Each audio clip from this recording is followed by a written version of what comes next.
Está preguntando de don Luciano. No estábamos grabando, parece. Ahí empezamos a grabar. Ya, entonces, ¿en qué estamos? Ya, esta simbología, estábamos aquí metidos en la simbología del circuito. Ya para empezar de ahí a irnos a lo más grande.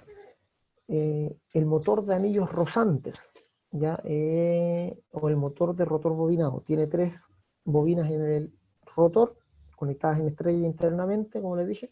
Salen 3 bornes, 3 conductores a la caja de bornes, y ahí tenemos entonces la posibilidad de conectar resistencias. Esa es la idea de las bobinas del rotor. No es para alimentarlas con energía, no tienen por ningún motivo la intención las bobinas del rotor de ser alimentadas, sino que son solo para conectar resistencias externas y disminuir la corriente de arranque. Ya tengo esa posibilidad, puedo disminuir la corriente de arranque mediante resistencias rotóricas, y también puedo modificar la curva torque-velocidad teniendo más torque al arranque. Así es que logro ahí instalar resistencias en el rotor. En el jaula de ardilla no hay caso de modificar la resistencia del rotor. Ya el rotor, digamos, no tiene ninguna conexión eléctrica. El rotor viene con una resistencia de fábrica, ¿ya? Y esa es imposible de cambiar, ¿ya? O de modificar. Por eso el rotor bobinado es más caro. Ya trae todo el aparataje ahí de las bobinas del rotor, los anillos rosantes, los carbones que van sobre cada uno de los anillos, y la caja de bornes, en vez de tener 6 bornes, tiene los 6 del estator y 3 adicionales que corresponden a las bobinas del rotor. En este caso, lo que se muestra aquí como W con mayúscula corresponde a la alimentación del estator. No nos muestra si está conectado en estrella o en triángulo. Ya lo único que nos muestra es que se está alimentando W, y esta W minúscula corresponde a los bornes del rotor. Ya por eso hay 2 círculos. Si ustedes se fijan, hay un círculo interno y un círculo más afuera. ¿Ya? Y digamos, estas líneas están conectadas al círculo de adentro, ¿ya? Que corresponde al rotor. El círculo de adentro está representando el rotor, el círculo de afuera está representando al estator.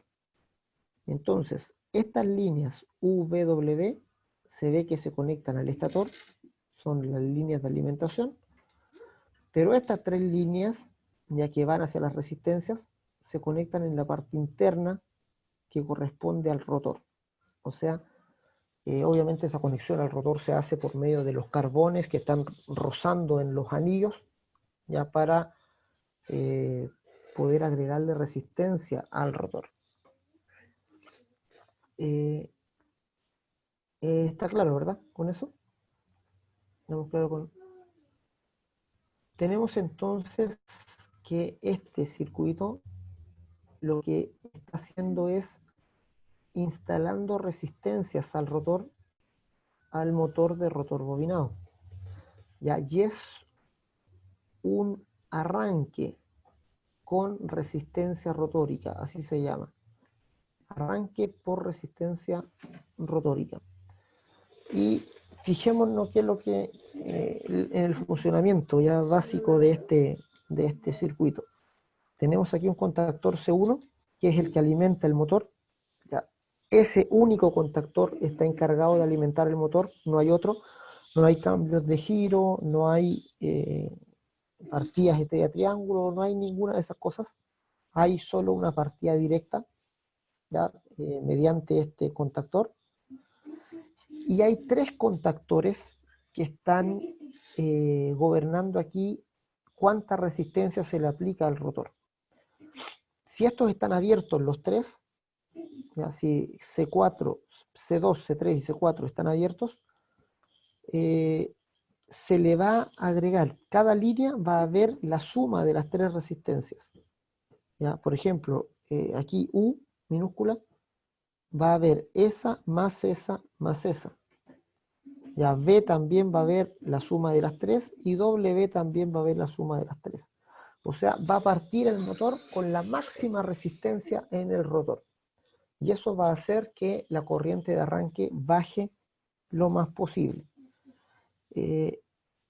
Cuando se cierra el contactor C2, cuando tenemos cerrado ese contactor, entonces lo que tenemos es que se hace un cortocircuito. O sea, esta unión que tenemos aquí, esta conexión,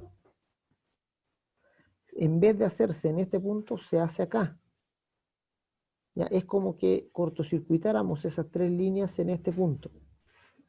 Por lo tanto, dejamos estas 3 resistencias afuera.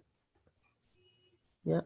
Al hacer esa conexión, ya dejamos estas 3 resistencias afuera y solamente el motor va a ver la suma de estas 2 resistencias. Por lo tanto, esas resistencias que antes era alta la resistencia rotórica, ahora baja. Ya se pega una bajada cuando se cierra el contactor C2.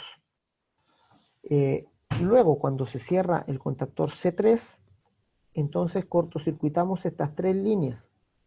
Y si cortocircuitamos estas 3 líneas, ponemos un puente aquí. Cuando se cierra este es lo mismo que poner un puente aquí.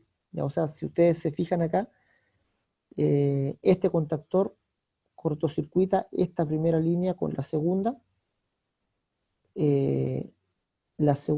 con la tercera y la tercera con la primera. O sea, hay 3 puentes que cierran completamente aquí este paso. Cuando se cortocircuita aquí por medio del contactor C3, entonces dejamos fuera las 2 resistencias R2 y R1 y solamente el motor va a ver estas resistencias, un tercio de la resistencia total. Y cuando se cierra C4, ya cuando se cierra C4, entonces queda cortocircuitado aquí en los mismos bornes de la máquina. ¿Ya? Y ahí el motor no ve ninguna resistencia en el rotor. Es como que estuvieran cortocircuitados ahí los bornes del rotor. ¿Ya? Y eso es cuando ustedes quieren echar a andar una máquina de rotor bobinado sin conectarle resistencia al rotor, resistencia externa.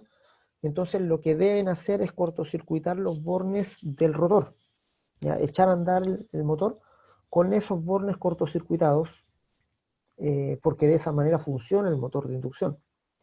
Si se les olvida cortocircuitar esos bornes y quedan abiertos, el motor no va a funcionar correctamente porque va a haber voltaje inducido en el rotor. Una vez que empieza a girar el campo magnético giratorio, van a haber voltajes inducidos en el rotor, pero las corrientes rotóricas no van a tener libertad para circular, porque el circuito del rotor va a estar abierto. Y al no circular correctamente las corrientes por el rotor, no se van a generar los campos magnéticos necesarios y el motor no va a funcionar. Ya va a hacer cierto ruido, va a hacer un zumbido. eh, el, por lo general el rotor tiende a girar y gira pero a muy bajas revoluciones y de forma muy inestable. ¿Ya?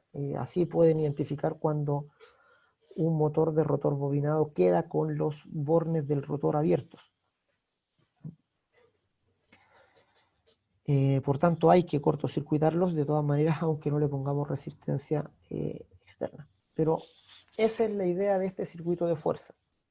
¿Ya? Ir secuencialmente quitándole resistencia al rotor. Partimos con la mayor resistencia, ¿ya? Y pasado un tiempo quitamos uno, quitamos otro y quitamos otro.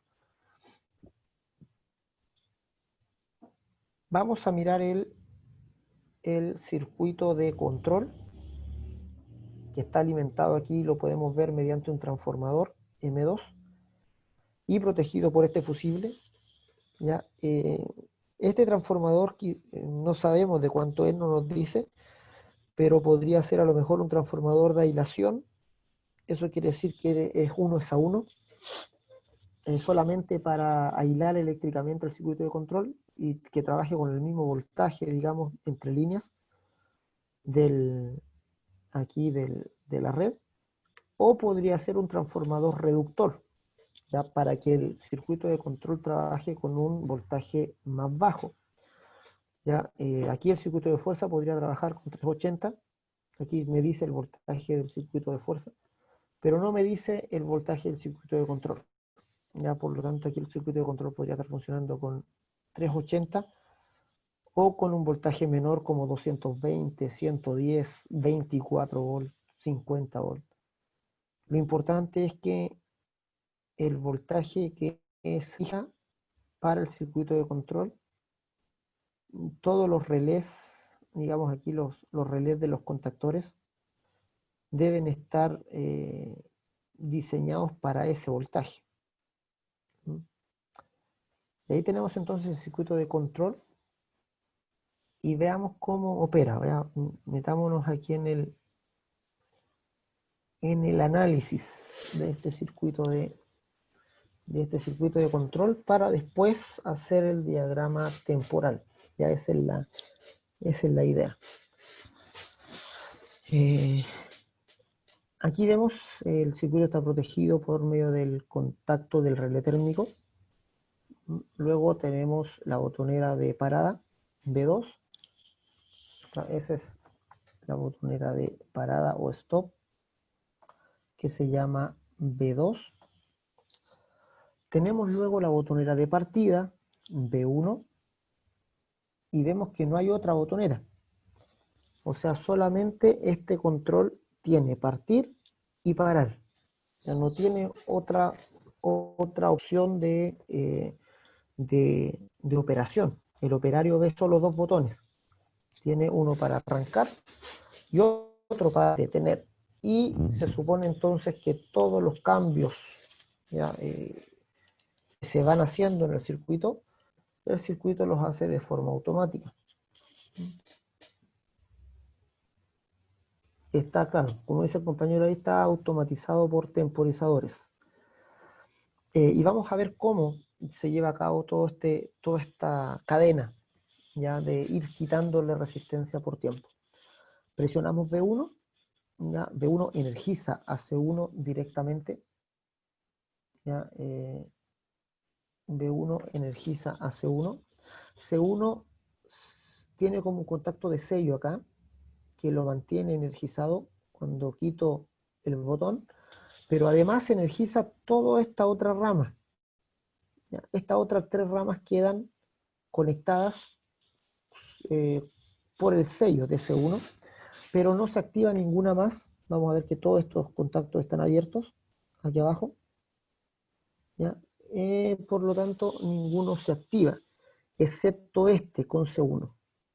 Vemos que C1 cierra este y los únicos dos contactos C1, el contactor C1 tiene solo dos contactos normal abiertos, ¿ya? Por lo que se ve acá, no tiene ninguno normal cerrado para hacer un enclavamiento, por ejemplo, sino que tiene su propio contacto de sello y tiene además acá este que se cierra para activar el temporizador D1.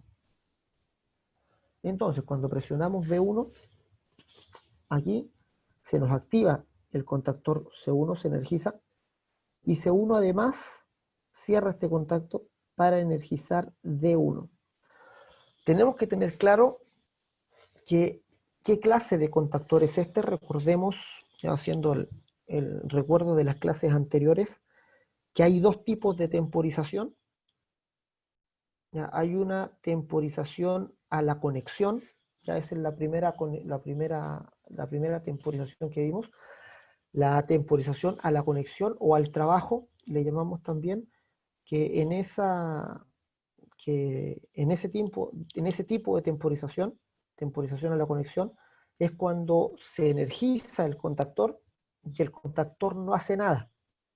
Solo empieza a contar el tiempo programado, ¿ya? Pero no mueve ningún contacto, solo cuenta, y cuando se acaba el tiempo, ahí recién mueve los contactos.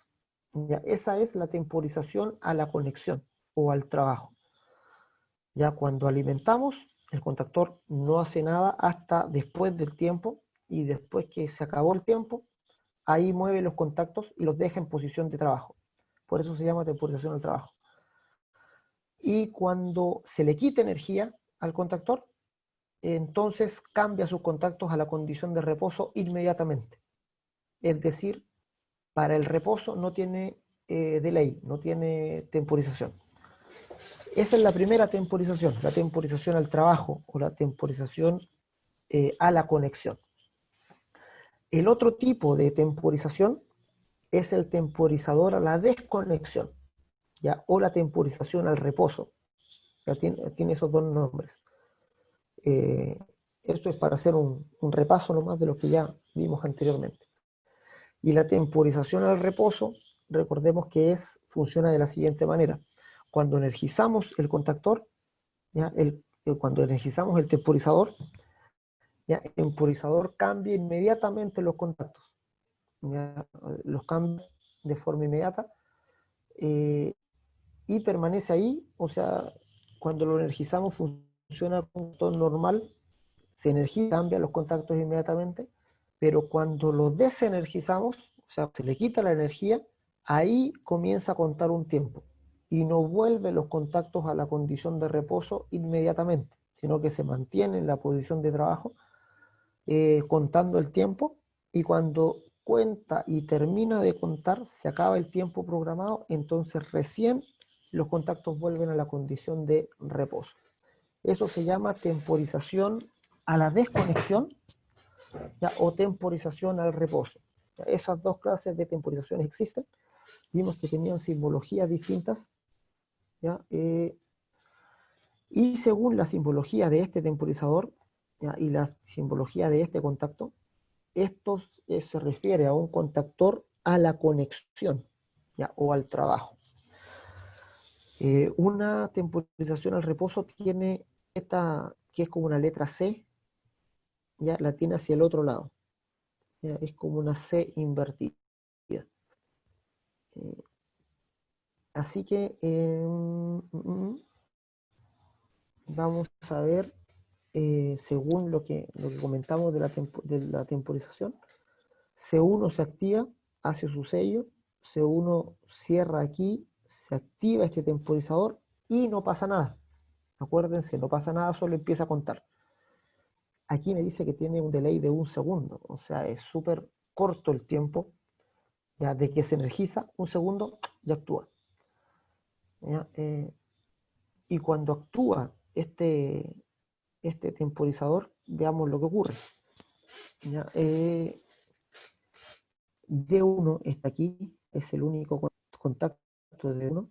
Cuando termina de contar el tiempo, entonces se cierra D1, se energiza C2, se sella, y C2 también desactiva el temporizador D1. Eso es lo que hace C2. Cuando D1 termina el tiempo, entonces, ¿verdad? Ocurre eso que vimos ahí. Se desactiva D1 y se activa C2. Y lo que vemos en el circuito de fuerza es que se desactiva aquí, entra en operación C2, o sea, entra en operación y le quitamos una serie de resistencias al rotor. A su vez también, cuando se activa C2, aparte de desconectar de uno, activa el otro temporizador, el temporizador D2, por este contacto. Este empieza a contar su tiempo, ya están los dos funcionando, y cuando termina de contar el tiempo, entonces cambia sus contactos, ¿verdad? Cambia a D1. Aquí, cuando C2 desconecta a D1, este contacto D1 vuelve a abrirse, pero C2 ya está sellado por este otro camino. Así que funcionan estos dos simultáneamente hasta que se le acaba el tiempo a D2, y D2 cierra su contacto, se energiza C3, C3 se sella por este lado, y C3 también desactiva todo el resto del circuito. Por lo tanto, desactiva al temporizador D2 Este se abre, pero no hay drama que se abra porque ya está sellado por esta otra rama. Así que funciona C3 y C3 también activa a D3 por esta rama. Y funciona y queda funcionando D3 y C3 simultáneamente, todo el resto del circuito apagado, hasta que se le acaba el tiempo nuevamente a D3 y se cierra este contacto y queda funcionando C4. C4 se sella por acá y C4 también desactiva todo el resto del circuito. ¿Ya? Y queda funcionando entonces, cuando se abre este contacto C4 se desactiva D3, por tanto este contacto se abre, pero no hay problema que se abra porque queda sellado por este otro camino.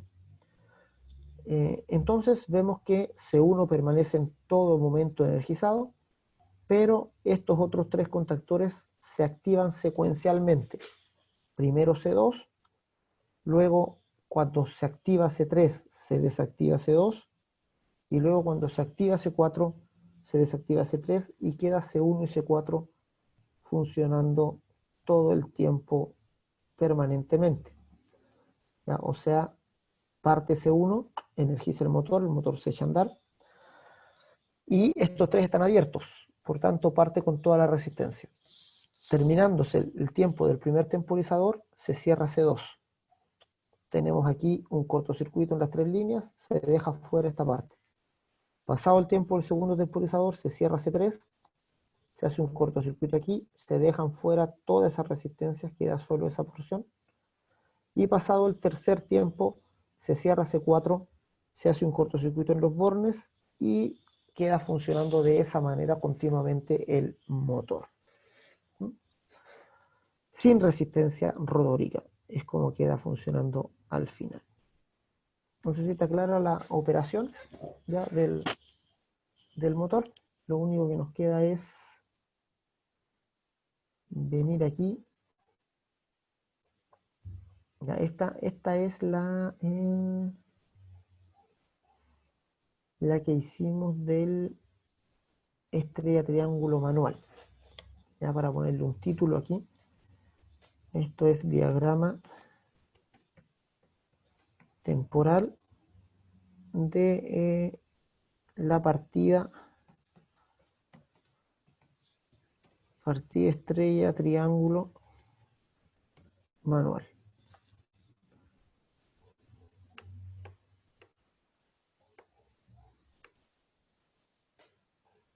Para recordarnos nomás qué es.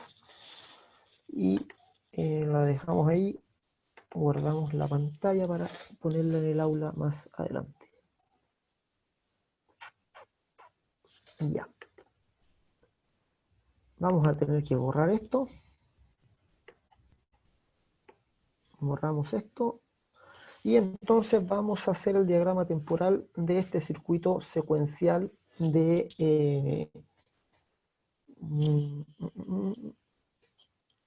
este circuito secuencial de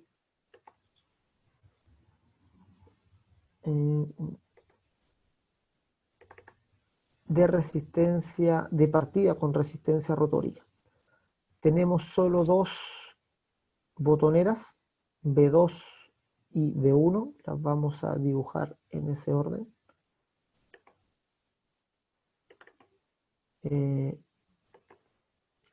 Vamos a poner aquí a B2 y a B1, y tenemos cuatro contactores. Ya tenemos C1, C2, C3 y C4, ¿ya? Y tenemos además tres temporizadores, D1, D2 y D3.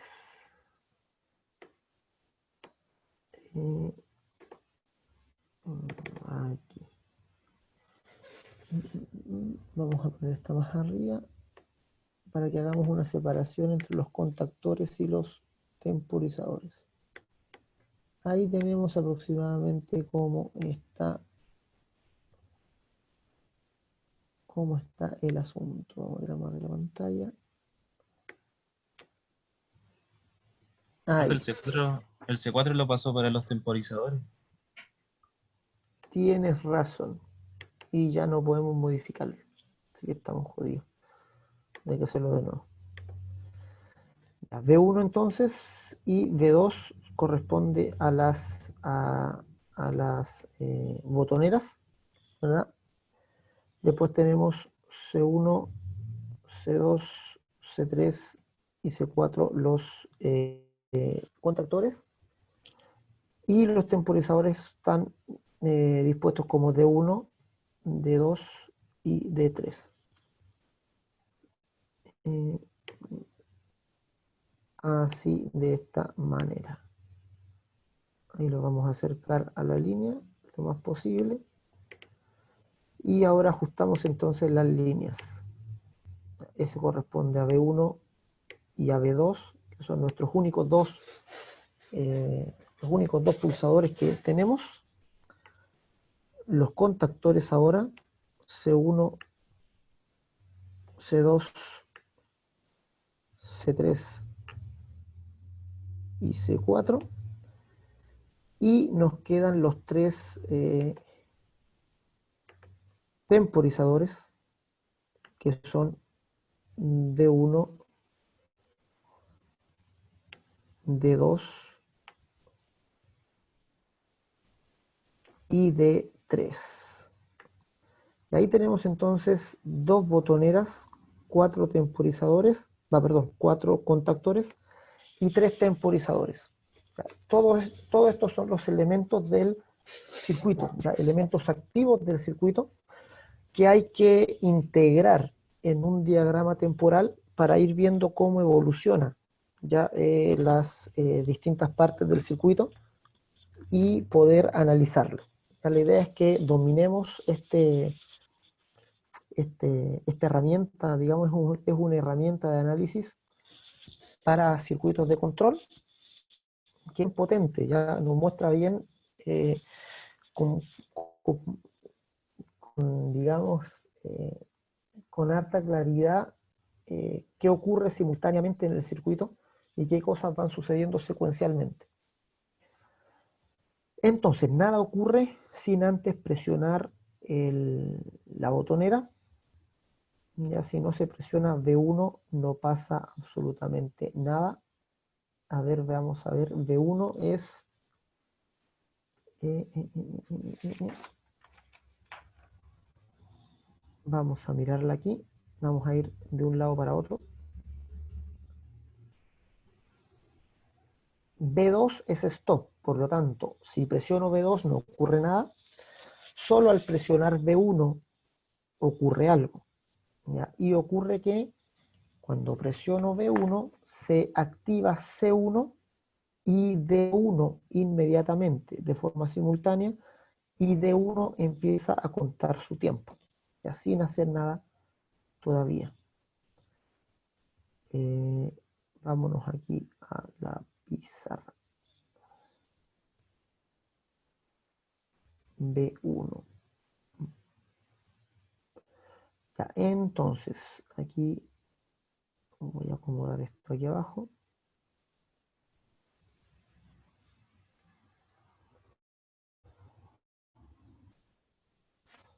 B1.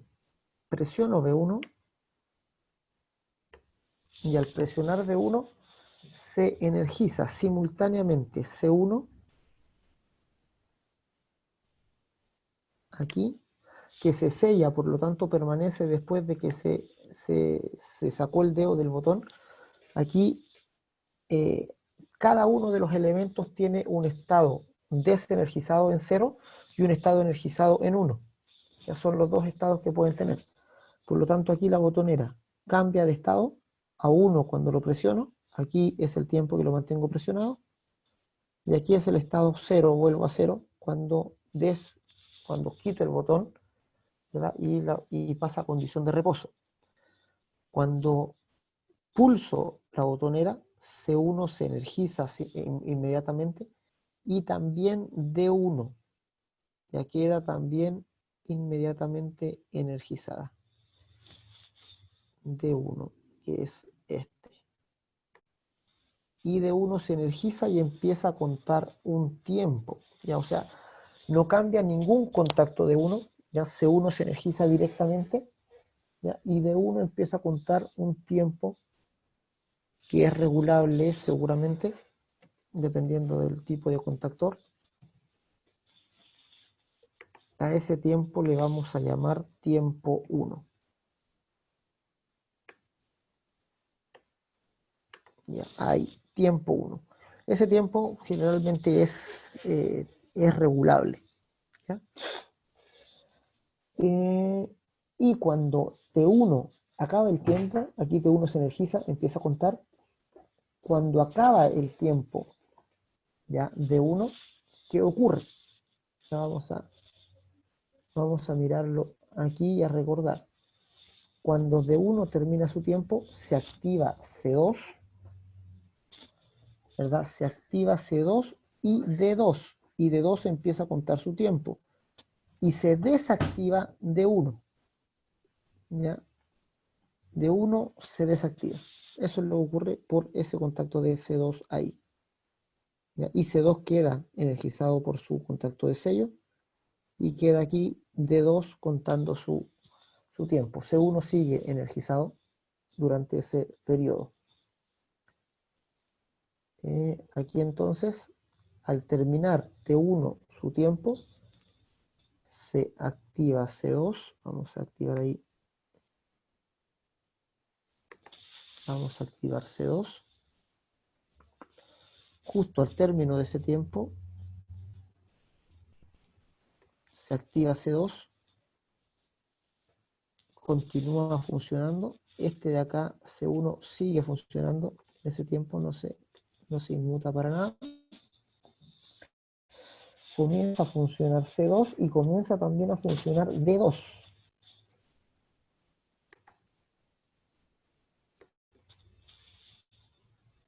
Todo eso ocurre simultáneamente. Ocurren tres cosas aquí simultáneamente cuando acaba el tiempo de 1. Comienza a energizar contactor 2, comienza a energizar el, el temporizador de 2 y se le quita la energía a D1.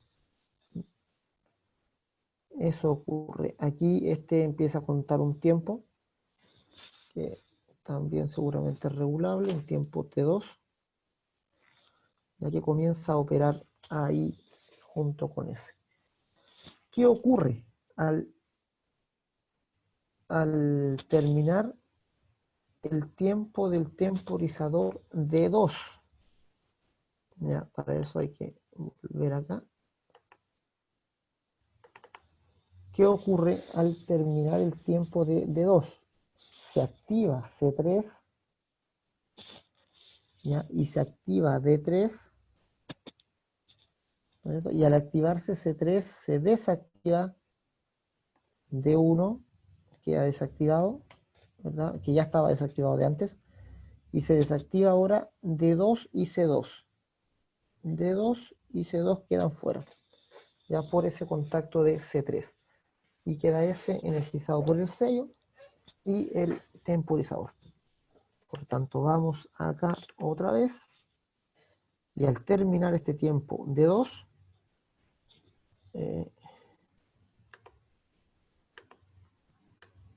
se desactiva C2. Más o menos en esa misma línea tiene que estar. Ahí se desactiva C2, C1 sigue. Se desactiva C2. Se desactiva D2 también, este mismo queda desactivado al terminar el tiempo.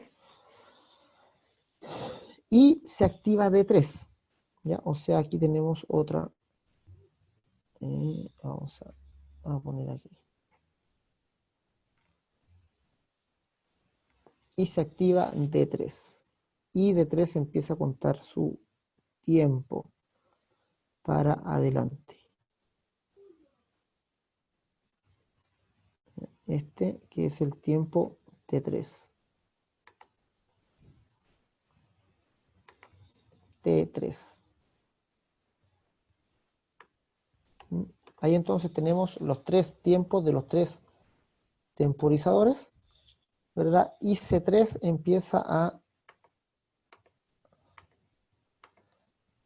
se comienza a activar cuando pasa esto y que termine el tiempo de 2.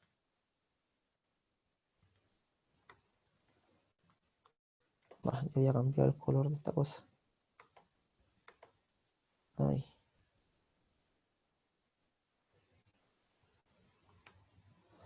Ahí comienza C3. Ya se comienza a activar. Y se activa hasta que termine el tiempo de T3. Hasta el tiempo T3. Cuando acaba el tiempo del temporizador T3, vamos a ver lo que ocurre aquí. Se acaba el tiempo de D3, entonces se activa C4 y se desactiva todo lo demás. Ya se desactiva D3, se desactiva C3 y los otros ya estaban desactivados ya. D2, C2 y D1, ya que ya estaban fuera. Eso ocurre cuando se termina el tiempo del temporizador D3. Perdón.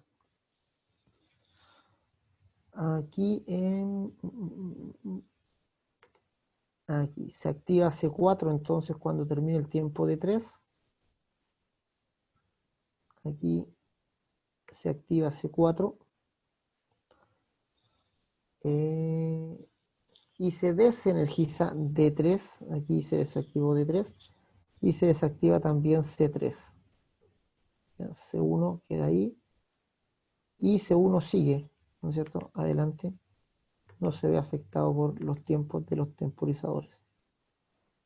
Y finalmente sigue adelante solo C4 y C1.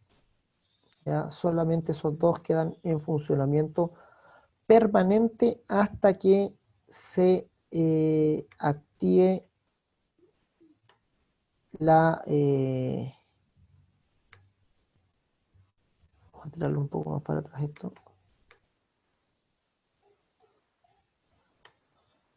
Hasta que tengamos la presión aquí la botonera B2. Cuando presionamos B2, esta vamos a tener que tirarlo un poco más adelante. O la vamos a poner aquí. Cuando presionamos B2, entonces en ese momento para C1 y para C4. Perdón, sí, C4. Entonces, ese sería el diagrama. Y aquí le ponemos poner aquí abajo que es un diagrama temporal de partida con resistencia rotórica. De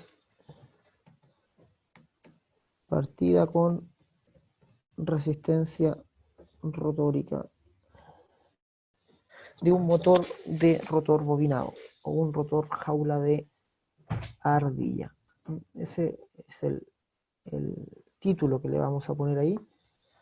Diagrama temporal de partida con resistencia rotórica gobernado o digamos haciendo un control secuencial mediante temporizadores.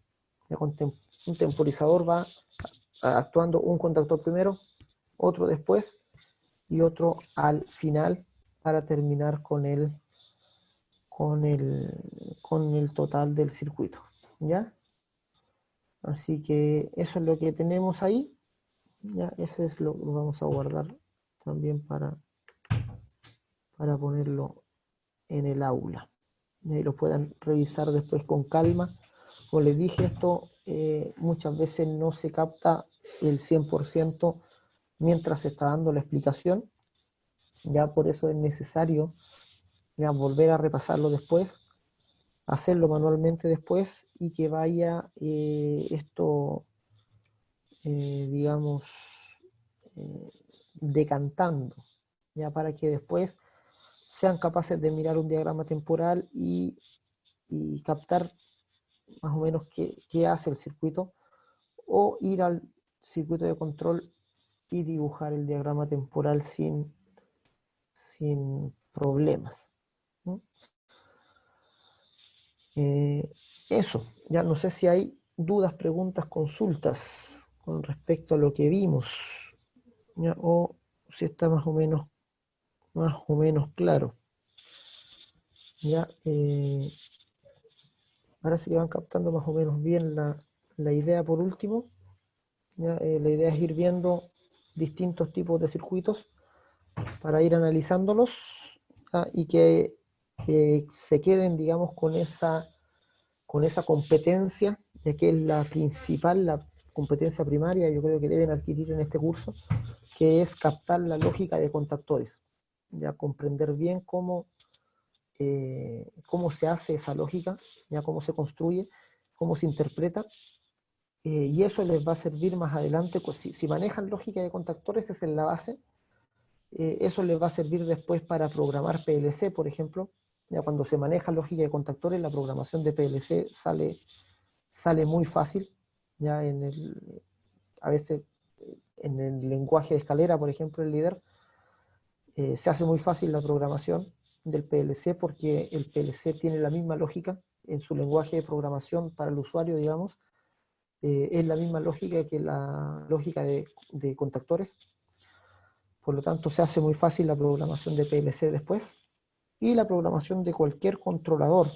¿Ya? Hay controladores lógicos programados, controladores, digamos, que vienen dedicados, eh, controladores para motores, digamos, que son como pequeños PLC que ya vienen preprogramados, solo nos dan algunos ajustes nomás que hay que hacer.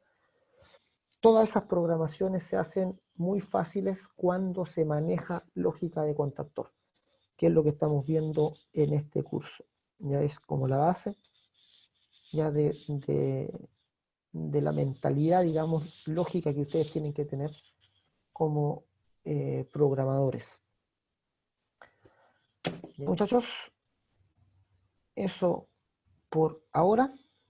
Ya estén atentos a lo que se va imponiendo ahí en el aula, ya porque durante estos días voy a dejar el trabajo, la segunda entrega que tienen que hacer de lo que es taller. Y la segunda evaluación la vamos a dejar para vuelta de vacaciones de invierno. ¿Ya? Así que eso sería, muchachos, por hoy.